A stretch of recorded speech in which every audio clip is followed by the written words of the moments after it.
3기 신도시와 7월부터 시작되는 사전 청약, 오늘 완벽하게 정리해보는 시간을 가져볼까요? 사실 내 집 마련을 위한 사전 청약의 시작은 좋은 일이지만 누구에게나 활짝 열린 문은 아닌 것이라는 부분이 또 있죠. 네, 맞아요. 3기 신도시에 들어가고 싶고 새 아파트에 입주하고 싶은 마음은 누구나 마찬가지지만 사전 청약도 대상자가 한정적이기 때문에 그 출입문이 좁습니다. 오히려 사전 청약 대상에서 벗어나 있는 사람들이 더 많다고 볼 수 있어요. 예를 들면 바쁘게 살다 보니 청약 통장을 만들지 못한 분들, 이번 부동산 상승 시장에서 청약도 당첨 안 되고 이러다가 집을 갖지 못할까 하는 불안감에 미루다가 1주택을 매수하신 분들도 있죠. 소득 요건을 충족하지 못하거나 결혼을 하지 않아 또 요건에 해당이 안 되시는 분들도 많고요. 아무래도 이렇게 사전 청약에 해당 사항이 없는 분들은 매매 등으로 다른 부동산의 매수의 방향성과 시기를 고려해 봐야겠죠. 그래도 요건에 해당이 된다면 이 사전 청약이라는 것이 좋은 내 집 마련의 기회일 수가 있고요. 또 상황이 변하는 부분도 있을 수 있으니 지금부터라도 해당 청약 요건을 충족할 수 있는지 알아볼까요? 어쩌면 기회일 수도 있는 이 사전 청약에 대해 꼼꼼히 다루었으니 선구독 누르는 거 아시죠? 이번 영상 끝까지 시청해주시고요. 청약을 준비하시면 좋겠습니다. 우선 청약홈처럼 사전 청약과 관련하여서도 우리가 익숙해져야 할 사이트가 있어요. 세 가지 사이트가 관련 정보를 제공하고 있는데요.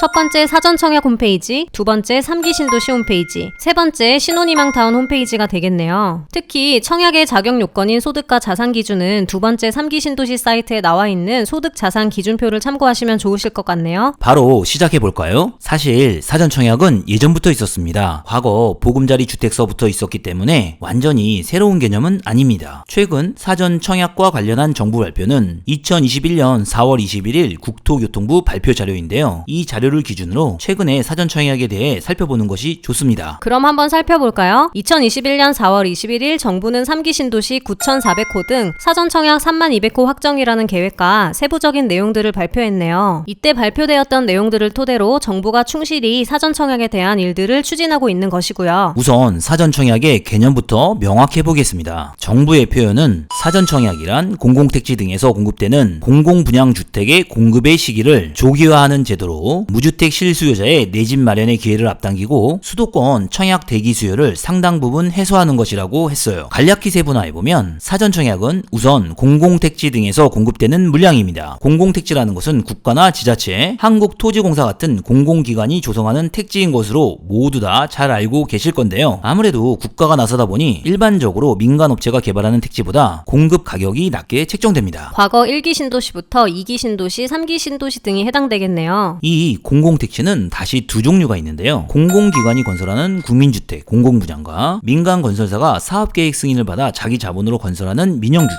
민간 분양이 있습니다. 사전 청약은 이러한 국가, 지자체 등이 조성한 공공택지에서 나오는 물량 공급입니다. 당연한 얘기지만 둔촌주공이나 한남뉴타운 같은 민간 재개발, 재건축 구역에서는 사전 청약 물량이 나올 수 없다고 보시면 되겠습니다. 설마 이곳에서 사전 청약이 언제 나오나 기다리고 계셨던 분은 없으시겠죠? 또한 사전 청약은 공공분양주택에서 물량이 나오는 것입니다. 우선 공공주택은 공공분양과 공공임대 두 종류가 있습니다. 사전 청약은 공공분양, 즉 분양을 받아 개인에게 소유권이 이전되는 분양주택인 것이죠. 분양주택은 민간분양, 즉 민영주택과 공공분양, 국민주택이 있는데 민영주택은 레미안 자해 등 민간이 공급하는 것이고 공공분양은 LHSH 등 공공기관이 공급하는 것이죠. 공공분양과 민간분양의 가장 큰 차이는 청약의 방식입니다. 우선 청약통장 4가지 주택청약 종합저축, 청약저축, 청약부금, 청약예금 중 공공분양에 청약을 넣을 수 있는 청약통장은 주택청약 종합저축과 청약저축의 2가지입니다. 만약에 청약통장이 청약예금이나 청약부금으로 되어 있다면 사전 청약을 넣을 수 없는 것이 되겠죠. 그러므로 청약통장의 종류를 먼저 잘 확인하셔야겠네요. 예를 들어 만일 청약저축에서 민영주택을 청약하기 위해 통장을 변경해서 청약예금인 상태이시면 여기에 넣을 수가 없는 것이겠죠. 더 자세한 청약통장의 이야기는 저희 청약통장 활용법 1편, 2편 영상을 꼭 시청해주세요. 정말 많은 도움이 되실 거예요. 자세한 입주자 자격요건과 입주자 당첨 방식은 세부적으로 살피겠지만 대략 통상 1순위 자격요건을 채운 상태라면 공공분양에서 일반 분양의 당첨자 당첨자 선정은 청약통장의 납입 인정 금액과 납입 횟수를 가지고 결정합니다. 그러니 통상 10년 이상 통장에 납입을 한 사람들이 대상이 됩니다. 참고로 민간 분양의 방식인 가점제나 추첨제는 공공분양에서는 적용이 없고 기본적으로 사전청약은 무주택자인 기본 요건이 있습니다. 정부 발표문에서도 사전청약은 무주택 실수요자의 내 집 마련 기회를 앞당긴다고 표현을 했으니까요. 사전청약은 무주택자를 위한 것이고 유주택자는 대상이 아니라는 것을 바로 알 수 있겠죠. 사전청약의 시점을 살펴보면 본청약은 일반적으로 지구 지정, 지구 계획 승인, 사업 승인, 주택 착공, 본청약의 순서로 진행되는데요. 이때 사전청약은 지구 계획 승인과 사업 승인 사이에 미리 하는 것입니다. 그래서 지구 지정, 지구 계획 승인, 사전청약, 사업 승인, 주택 착공, 본청약 순으로 사업을 진행하게 됩니다. 자, 그러면 어느 정도의 물량이 나오는지가 궁금해지는데요. 발표문에 의하면 주요 물량은 3기 신도시가 9,400호로 주를 이루지만 다른 지구 등에서도 물량이 나와 총 32,200호가 나온다라고 했습니다. 즉 3기 신도시뿐만 아니라 예를 들면 서울 수방사 부지에서도 12월에 약 200호 정도의 물량이 있듯이 다양한 공공택지지구에서 나온다고 보시면 되는 거죠. 여기서 잠깐 우리가 매번 3기 신도시, 3기 신도시 하는데요. 3기 신도시의 정확한 개념 정도 아시고 가시면 좋겠죠. 이 부분은 3기 신도시 사이트를 참고하시면 좋겠습니다. 광희의 3기 신도시 개념은 정부가 추진 중인 수도권 주택 공급 확대 방안의 일환으로 수도권 주택 시장 및 서민 주거 안정을 위해 계획한 공공택지 지구입니다. 이때 공공택지 지구는 둘로 나뉘는데요. 면적 기준으로 330만 제곱미터 이상을 신도시, 여기에는 남양주, 왕숙 1, 2, 하남 교산, 인천 계양, 고양 창릉, 부천 대장, 광명 시흥이 있습니다. 100만 제곱미터 이상은 대규모 택지라 부르는데요. 과천, 안산, 장상 등이 있습니다. 이들을 모두 광희의 3기 신도시라 부르고요. 자세한 물량은 4월 21일 발표에 의하면 공급 계획은 총 32,200호 중 7월에 4,400호, 10월에 9,100호, 11월에 4,000호, 12월에 1,275 등 올해는 4차례에 걸쳐 공급한다라고 했습니다. 물론 지구계획 승인 등 사업 추진 과정에서 공급 물량 일부 변동 가능이라는 단서 조항은 있고요. 네, 조금 더 자세히 살펴볼게요. 가장 이른 7월에 사전청약이 이루어지는 곳은 3기 신도시인 인천 계양 1,100호, 위례 신도시 400호, 성남 복정지구 1,000호입니다. 10월에는 남양주 왕숙2 1,400호, 성남 신촌 낙생 복정2에서 1,800호, 인천 검단 1,200호, 파주 운정 2,400호, 11월은 하남 교산 1,000호, 과천 주암 1,500호, 시흥 하중 700호, 양주 외천 800호고요. 12월은 남양주 왕숙, 부천 대장, 고양 창릉에서 5,900호, 구리 갈매 역세권 1,100호, 안산 신길2 1,400호 등에서 공급이 됩니다. 이 사전청약 월가 지구 물량을 꼭 기억해 두셔야겠죠. 3기 신도시 홈페이지 이곳에 청약 알림 서비스를 신청하시면 관심지구 청약 전에 문자로 청약 계획을 받아보실 수 있으니 꼭 신청해보세요. 여기서 기억해 두실 것은 물량의 배정 방식입니다. 특이한 점은 사전청약의 절반가량을 신혼 희망타운으로 공급될 예정이라 밝혔습니다. 전체 사전청약 물량이 32,200호인데 절반 수준인 14,000호가 신혼부부 청년들에게 보다 많은 당첨 기회를 주기 위해 신혼 희망타운으로 물량을 배정한다 했네요. 결국 사전청약은 두 가지 방법으로 공급된다고 보시면 됩니다. 약 50% 정도의 공공분양 물량과 약 50%의 신혼 희망타운 물량이 있는 것입니다. 여기서 다시 공공분양의 물량은 공공분야 일반 공급으로 15% 배정이 되고요. 특별공급은 85% 배정이 되는데요. 특이한 점은 특별공급의 물량이 많다는 점입니다. 특별공급은 정책적으로 사회적 배려가 필요한 계층의 주거 안정을 위해 병행을 하는 것인데 사전청약에서는 물량 배정이 많으므로 이 특별공급의 요건을 만드는 것이 당첨 가능성을 높이는 길일 수 있겠죠. 사전청약의 특별공급 85%는 다시 세분화되는데요. 특별공급 중 신혼부부 30%, 생애 최초 25%, 다자녀 10%, 노부모 부양 5%, 기간 추천 15% 등으로 구성되네요. 자, 그렇다면 각각의 입주 자격 및 입주자 선정 방식을 살펴보겠습니다. 공공분양의 일반 공급, 공공분양의 특별 공급, 신혼희망타운의 자격 요건으로 나누어 설명드릴게요. 기본 청약 자격에서 우선 공공분양의 일반 공급과 특별 공급의 공통적 요건이 있습니다. 무주택 세대 구성원이어야 한다는 점인데요. 신청자, 배우자, 신청자 및 배우자의 세대별 주민등록에 등재된 신청자의 직계존속 및 직계비속 등이 전원 무주택이어야 한다는 이야기입니다. 청약통장은 주택청약종합저축이나 청약저축통장이어야 하고요. 거주 요건은 사전 청약 당시 당해 지역 또는 수도권 거주 중이면 신청할 수 있는데요. 의무 거주 기간이 있는 경우 본청약 시점까지 충족해야 합니다. 현재 사전 청약 대상 지역은 투기과열 지구이므로 2년 거주 요건을 본청약 시점까지 충족하면 됩니다. 여기서 지역 우선 공급 비율이 있는데요. 66만 제곱미터 미만 택지지구는 당해 지역의 100% 우선 공급, 66만 제곱 이상 택지지구는 주택 건설 지역이 서울, 인천인 경우 서울, 인천 50%, 수도권 50%에 배정을 하고 주택 건설 지역이 경기 경기인 경우 해당 주택 건설 지역 30%, 경기도 20%, 수도권 50%의 공급을 합니다. 예를 들면 최근 7월에 확정된 계양지구의 경우 330만 제곱미터이고 주택 건설 지역이 인천이니까요. 서울, 인천 거주자에게 50% 물량 배정을 하고 수도권에 50%를 공급하는 것이 되겠네요. 그러니 수도권 거주자 모두에게 기회가 있게 됩니다. 위의 사항이 공통점이고요. 소득 및 자산 요건 등은 세부적으로 조금씩 다릅니다. 세부적인 입주 자격 및 선정 방식을 살펴볼게요. 우선 15%의 물량이 있는 공공분양의 일반 공급입니다. 무주택 세대 구성원으로서 사전 청약 모집 공고일 현재 입주자 저축에 가입한 분으로서 1순위 요건은 공급지역에 따른 1순위 기준인데 수도권은 입주자 저축 가입 기간 1년경과 12회 이상 납부이지만 사전 청약의 대상 지역은 모두 투기 과열 지구이기 때문에요. 현 투기 과열 지구의 1순위 조건인 입주자 저축 가입 기간 2년경과 24회 이상 납부 세대주여야 합니다. 과거 5년 이내 세대 구성원 전체가 당첨된 사실이 없어야 하고요. 신청 주택형 60제곱미터 이하에는 자산 요건, 소득 요건이 있는데요. 자산 요건은 부동산 2억 1,550만원, 자동차 3,496만원입니다. 일반 공급의 당첨자 선정 순위는 순차로 결정합니다. 1순위 내 동일 지역 경쟁 당첨자 선정은 전용 40제곱미터 초과 분양주택은 3년 이상의 기간 동안 무주택 세대 구성원으로서 저축 총액이 많은 자, 전용 40제곱미터 이하 분양주택은 3년 이상의 기간 동안 무주택 세대 구성원으로서 납입 횟수가 많은 자를 순차로 선정합니다. 즉 공공분양의 일반 공급은 청약통장의 금액 당해는 1,400만원 이상을 넘지 않으면 실질적으로 당첨 확률이 떨어지므로 이때는 다른 특별 공급 요건에 맞는지를 검토해야 합니다. 특별 공급에서 대표적인 세 가지 입주 자격 및 선정 방식을 살펴보겠습니다. 첫 번째 신혼부부 특별 공급인데요. 건설 물량이 30%로 물량 배정이 많습니다. 무주택 세대 구성원으로서 혼인기간 7년 이내 신혼부부, 예비 신혼부부, 입주 전까지 혼인 사실 증명, 6세 이하 자녀 태아 포함을 둔 한부모 가족으로서 소득 기준 130% 이하 맞벌이인 경우 140%이고 입주자 저축 가입 기간 6개월, 납입 횟수 6회 이상이 인정되어야 합니다. 부동산과 자동차의 자산 기준이 있습니다. 신혼부부 특별공급 당첨자 선정은 입주자 선정 순위 신혼부부 1, 2순위로 결정하는데요. 우선 공급은 전체 물량의 70%를 소득 100%, 맞벌이 120% 이하인 자에게 입주자 선정 순위에 따라 입주자를 선정합니다. 동일 순위 내 경쟁 시에는 신혼부부 특별공급 입주자 선정 배점 총 13점 기준에 따라 가점 다득점 순으로 선정하여 동점 시 추첨으로 결정합니다. 자녀 물량은 소득 130%, 맞벌이 140% 이하인 자에게 입주자 선정 순위에 따라 입주자를 선정하고 동일 순위 내 경쟁 시 추첨으로 입주자를 선정하고요. 신혼부부 특별공급 입주자 선정 배점도 알아볼게요. 배점 항목은 최고 배점을 기준으로 볼게요. 가구 소득 월평균 소득 80%, 배우자 소득이 있는 경우 100% 이하 1점, 자녀수 3명 이상 3점, 해당 주택 건설 지역의 연속 거주기간 3년 이상 3점, 입주자 저축 납입 횟수 24회 이상 3점, 신혼부부인 경우 혼인기간 3년 이하 3점, 한부모 가족인 경우 자녀 나이 2세 이하 기준으로 최고점 3점입니다. 배점 항목 최고점을 살펴보니 자녀 수가 3명 이상일수록 거주기간 3년 이상일수록 청약 납입 횟수가 24회 이상일수록 혼인기간이 3년 이하일수록 최고점을 받게 되네요. 거주기간과 청약 납입 횟수는 최고점을 충족하는 경우가 많으므로 결국 공공분양 신혼부부 특공은 혼인기간 3년 이내 자녀가 3명이어야 가장 유리한데 3년 이내 3명은 힘들겠고 혼인기간 3년 이내 2명을 낳는 경우가 유리한데 그렇다면 소득이 높지 않은 신혼부부가 아이를 좋아해서 3년 이내에 2명의 자녀를 둔다면 당첨 확률이 높아지겠죠. 두 번째는 생애 최초 특별 공급입니다. 생애 최초 특별 공급도 25%의 물량으로 적지 않은 물량인데요. 무주택 세대 구성원, 세대에 속한 모든 자가 과거 주택 소유 사실이 없을 것으로서 다음의 자격을 갖춘 자입니다. 특히 세대에 속한 모든 자가 과거 주택 소유 사실이 없는 경우라는 점이 중요하네요. 살펴보면 입주자 저축 1순위자, 즉 투기 과열지구 및 청약 과열지역은 통장 2년경과 24회 납부, 세대주, 5년 내 당첨 사실이 없는 자, 저축액이 선납금 포함 600만원 이상인 자, 혼인 중이거나 자녀, 동일한 주민등록 등본상 미혼 자녀의 하남이 있는 자, 근로자 또는 자영업자로서 5년 이상 소득세를 납부한 자이어야 하고 부동산 2억 1,550만원 이하, 자동차 차량 가액이 3,496만원 이하인 자, 소득 기준 130% 이하인 자이어야 합니다. 이 가운데 우선 공급으로 물량의 70%를 소득 100% 이하인 자에게 추첨의 방식으로 입주자를 선정하여 우선 공급하고 자녀 공급으로 자녀 물량에 대해 소득 130% 이하인 자에게 추첨의 방식으로 입주자를 선정합니다. 생애 최초 특별 공급의 매력은 역시 요건을 갖춘 자끼리 추첨을 통해서 당첨자를 결정한다는 것이죠. 가장 많이 물어보는 질문이 솔로인 경우에도 생애 최초 특별 공급에 넣을 수 있는가인데 혼인 중이거나 자녀가 있는 경우라야 합니다. 생애 최초는 한 번도 집이 없으신 분들 중 일정 기간 청약 통장을 보유한 다소 소득 등이 높지 않은 가정 가정이 있는 근로자 및 자영업자 등의 분들을 위한 추첨이라 보시면 이해가 쉽겠습니다. 세 번째, 다자녀 특별공급입니다. 다자녀 특별공급은 건설 물량의 10%입니다. 미성년 자녀, 태아 포함이 3명 이상인 무주택 세대 구성원으로 다음 자격을 갖춘 자, 입주자 저축 가입 6개월 이상, 납입 횟수가 6회 이상인 자, 부동산 2억 1,550만원 이하, 자동차 차량 가액이 3,496만원 이하인 자, 소득 기준 120% 이하인 자 중 배점표 100점 만점의 고득점 순으로 선정하되 동점 시 첫 번째 미성년 자녀 수, 두 번째 신청자 나이 순으로 선정합니다. 배점 수는 최고점 기준으로 미성년 자녀 수 5명 이상 40점, 영유아 자녀 수 3명 이상 15점, 3세대 이상 한부모 가족 5점, 무주택 기간 10년 이상 20점, 해당 시도 거주 기간 10년 이상 15점,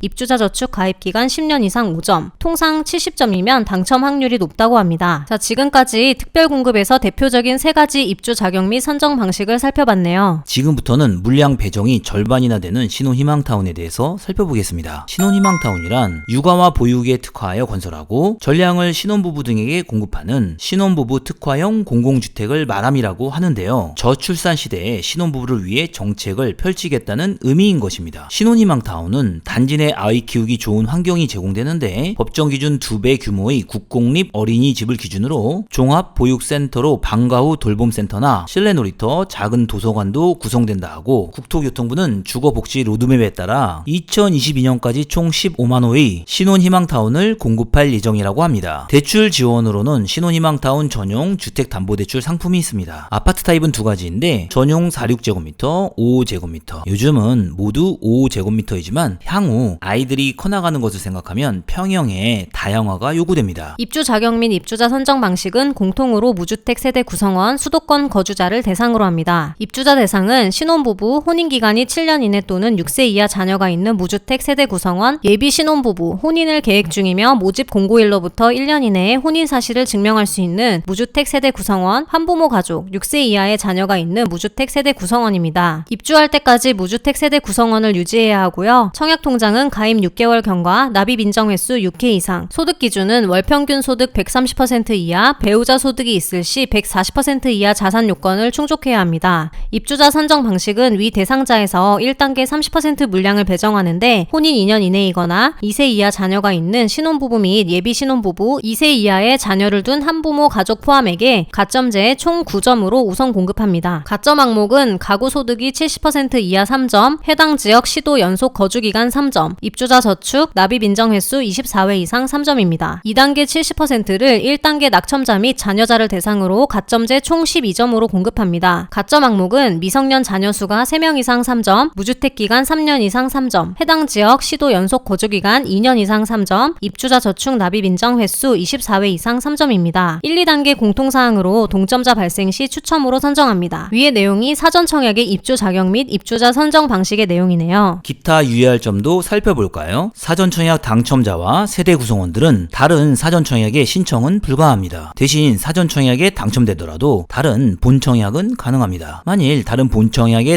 당첨되었다면 사전 청약은 취소되겠죠. 사전 청약 당첨 주택에 입주하기 위해서는 의무 거주 기간과 무주택 요건 유지가 필요합니다. 해당 지역에 거주하지 않아도 사전 청약 공고일 기준으로 해당 지역 거주 본 청약 시까지 거주 기간을 충족하면 됩니다. 소득 및 자산 등의 자격 요건은 입주자 모집 공고 시점을 기준으로 심사하며 사전 청약 당첨자로 선정된 이후에는 소득 및 자산 요건을 추가로 심사하지 않습니다. 정확한 분양 가격은 현 시점에서는 산정할 수 없고 본 청약 시 제공됩니다. 그렇지만 사전 청약 대상지가 모두 분양가 상한제가 적용되는 지역으로서 단기간에 공급이 이루어진다면 분양 가격은 저렴할 것으로 예상되네요. 또한 사전 청약 공고일은 모집일 15일 전후로 청약 공고문이 공고될 예정이나 사업 추진 과정에서 변동될 수 있습니다. 이상이 사전 청약 시 유의할 점이 되겠네요. 마지막으로 사전 청약이 만능인가 하는 질문에 대해 생각을 해볼까요? 많은 사람들이 사전 청약 시 우려하는 것은 사전 청약 후 본 청약 사이의 기간입니다. 특히 이 기간 중 무주택 상태를 유지해야 하는데 이 부분을 가장 걱정합니다. 정부도 이 부분을 우려해 최대한 계획대로 진행하고 문제가 있을 것 같은 곳은 후보지에서 제외했다고 하나 정권이 바뀔 수도 있고 모든 상황은 유동적으로 보셔야 합니다. 그러므로 사전 청약에 당첨되었다고 다른 청약이나 매수의 기회를 포기하면 안 될 듯합니다. 사전 청약은 하나의 보험을 든다고 생각하시고 임하시면 좋을 듯 합니다. 자, 오늘은 3기 신도시 사전 청약 당첨 전략에 대해 꼼꼼히 알아봤네요. 청약에 대한 심도 있는 이해를 위해 이전 영상인 청약통장 활용법 1, 2편도 꼭 함께 시청하시고요. 이번 영상이 도움되셨다면 구독, 좋아요 잊지 마세요. 저희는 다음 영상으로 찾아뵐게요. 꼭 당첨되세요.